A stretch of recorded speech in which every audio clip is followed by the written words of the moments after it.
સુરતથી એક મોટા સમાચાર સામે આવ્યા છે. ઘણી વખત આપણે રેસ્ટોરન્ટમાં જમવા જઈએ. રેસ્ટોરન્ટ એટલે આપણા માટે શું સ્વાદિષ્ટ ભોજન, અને એ સ્વાદિષ્ટ ભોજનની મજામાં એક 5 વર્ષની બાળકીનો જીવ ગયો છે. રેસ્ટોરન્ટના ભોજનથી ભારે ફૂડ પોઈઝનિંગ થયું, એક જ પરિવારના 5 સભ્યોની તબિયત લથડી અને ઝેરી ખોરાકને કારણે 5 વર્ષની માસૂમ બાળકીનું મોત થઈ ગયું. માતા પિતા અને અન્ય 2 બાળકીઓ અત્યારે હોસ્પિટલમાં છે, સારવાર હેઠળ છે. પરિવાર એવો આક્ષેપ કરી રહ્યો છે કે શનિવારે વરાછા સ્થિત શીતલ રેસ્ટોરન્ટમાં તેઓથી જમવા ગયા, ત્યાં ભોજન મંગાવ્યું અને બાદ પરિવારના તમામ સભ્યોની તબિયત એકાએક બગડી ગઈ. બાળકીના મોત બાદ પરિવારમાં માતમ છવાઈ ગયો છે. તેઓ આ મામલે નિષ્પક્ષ તપાસની માંગણી કરી રહ્યા છે. આશ્ચર્યની વાત તો એ છે કે આટલી મોટી ઘટના બન્યાના 4 દિવસ બાદ પણ આ રેસ્ટોરન્ટ ધમધમે છે.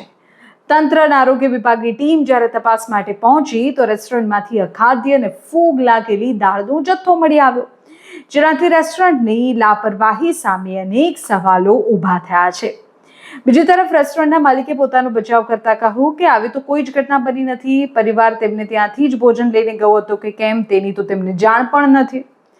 ઘટનાની ગંભીરતાને ધ્યાનમાં રાખીને તાત્કાલિક એક્શનમાં આવ્યું છે તંત્ર. આરોગ્ય મંત્રી પ્રફુલ પાનશેરિયાએ આ ઘટનાની તાત્કાલિક સંજ્ઞાન લઈને અધિકારીઓ સાથે બેઠક કરી અને શીતલ રેસ્ટોરન્ટને તાત્કાલિક સીલ કરવાનો આદેશ આપ્યો.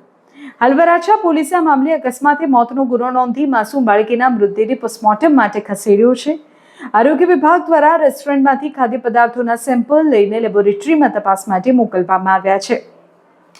પોલીસ અને આરોગ્ય વિભાગનું કહેવું છે કે પોસ્ટમોર્ટમ અને ફૂડ સેમ્પલનો રિપોર્ટ આવ્યા બાદ માસૂમના મોત માટે જવાબદાર તમામ લોકો સામે કડકમાં કડક અને કાયદાકીય કાર્યવાહી કરવામાં આવશે. જોવાનું એ રહેશે કે શું કડકમાં કડક એટલે કેવી કાર્યવાહી થાય છે, કારણ કે 5 વર્ષની દીકરીનો જીવ તો જતો રહ્યો છે. હવે શું કરશું? શું આપણે એ રેસ્ટોરન્ટ ફરી શરૂ થાય તો ત્યાં જવાનું બંધ કરી દઈશું? આપણે બીજા રેસ્ટોરન્ટ, એના સિવાય બીજા કેટલાય રેસ્ટોરન્ટ હશે જે બની શકે કે ત્યાં પણ ક્યાંય ખાદ્ય વસ્તુ પીરસવામાં આવતી હોય, ત્યાં નહીં જઈએ? આપણે જઈશું, દર રવિવારે હોંશે જઈશું અને ફરી એ જ આપણે રાગ આલાપશું કે અરે આવું છે, આવું પીરસવામાં આવે છે, કેમ કોઈ ચોક્કસ કાર્યવાહી થતી નથી? ચોક્કસ કાર્યવાહી કેમ નથી થતી એ સવાલ થવો જ જોઈએ. એવી ઠોસ કાર્યવાહી થવી જ જોઈએ કે જેનાથી ભવિષ્યમાં કોઈ અખાદ્ય ભોજન પીરસવાની હિંમત ન કરે. લોકો પાસેથી પૈસા પૂરા લેવામાં આવે છે, પણ તેમને જે જમવાનું પીરસવામાં આવે છે તેની ગુણવત્તાની સામે સવાલ પૂછવામાં આવે તો ગમતું નથી. જોવાનું એ છે કે 5 વર્ષની દીકરીનો જીવ ગયો છે, 4 જણા હોસ્પિટલમાં સારવાર હેઠળ છે.